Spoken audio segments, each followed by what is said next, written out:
عليكم ورحمة الله وبركاته. ان شاء الله تكونوا بألف خير. النهاردة في عيلة آية ولمار هنعمل حاجة حلوة وسهلة كمان. هنعمل بسبوسة. طبعا بنجيبها سميد جاهز في اكياس. ده كيس سميد، ومعانا بيكنج باودر، ومعانا فانيليا، واتنين زبادي، ومعانا كمان نص كوباية سمنة لازم تكون سايلة، ومعايا كوباية سكر. كمان الصينية اللي نشتغل فيها تكون مقاس 24، ونكون دهنينها سمنة، ونستنى عليها شوية لغاية لما تنشف السمنة في الصينية. ونكون مجهزين السيرم او الشربات بتاع البسبوسة، بيكون بارد وبيكون خفيف. هو بنعمله ازاي؟ كوبايتين سكر على كوباية مية، يعني ضعف السكر ضعف كمية المية. كوبايتين سكر على كوباية مية على نص ليمونة، وبيكون خفيف. وبنسيبه لما يبرد خالص، لان اول ما بتخرج البسبوسة بنحطه عليه بارد. هنبدأ نشتغل فيها ان شاء الله. اول حاجة هنحطها عليها، هناخد كوباية السكر ونحطها عليها كلها، وهناخد الفانيليا،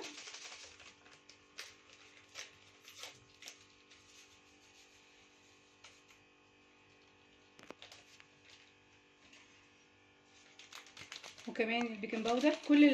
كل المكونات هنحطها على بعض ونمزجها كويس قوي في سميد البسبوسه.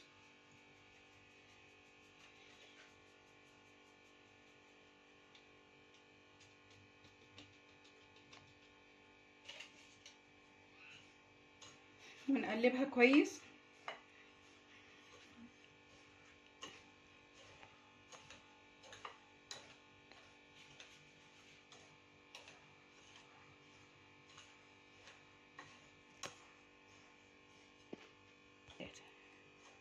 هنبدأ بعد كده نحط نص كوباية السمنة،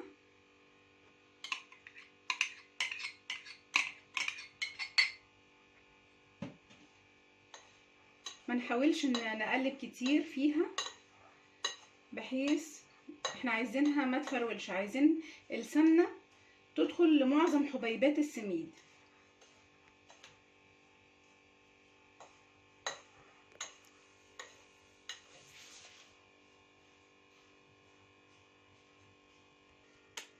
هنبدأ ننزل بالزبادي،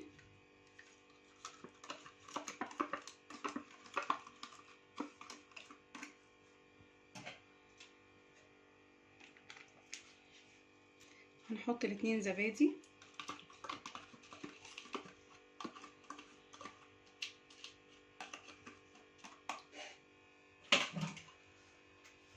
ونقلب فيها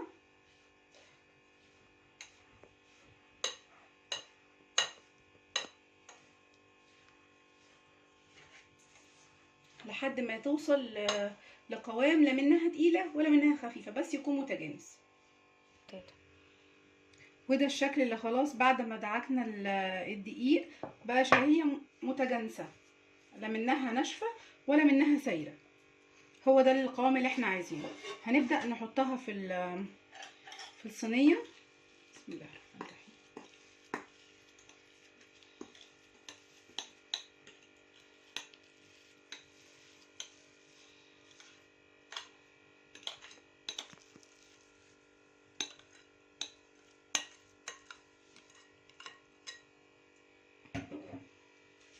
وهنبدأ نسويها في الصينية او نسكنها في الصينية بمعنى اصح. هي سهلة قوي، مبتاخدش وقت.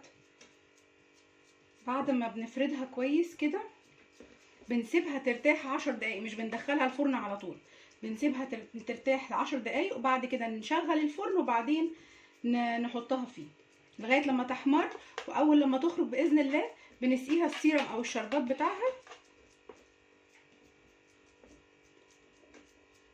وبالهنا والشفا ان شاء الله.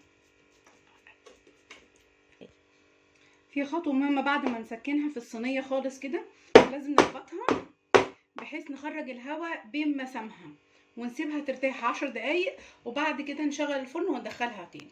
هندخلها الفرن ونشوفها بعد ما نخرجها ان شاء الله. ودي يا حبيبي شكل البسبوسه بعد ما خرجت من الفرن وقطعناها. جربوها بالطريقه دي، جميله قوي وهتعجبكم ان شاء الله. اتمنى تشتركوا معايا في القناه وتفعلوا زر الجرس على الكل علشان يوصل لكم كل جديد باذن الله. السلام عليكم ورحمه الله وبركاته.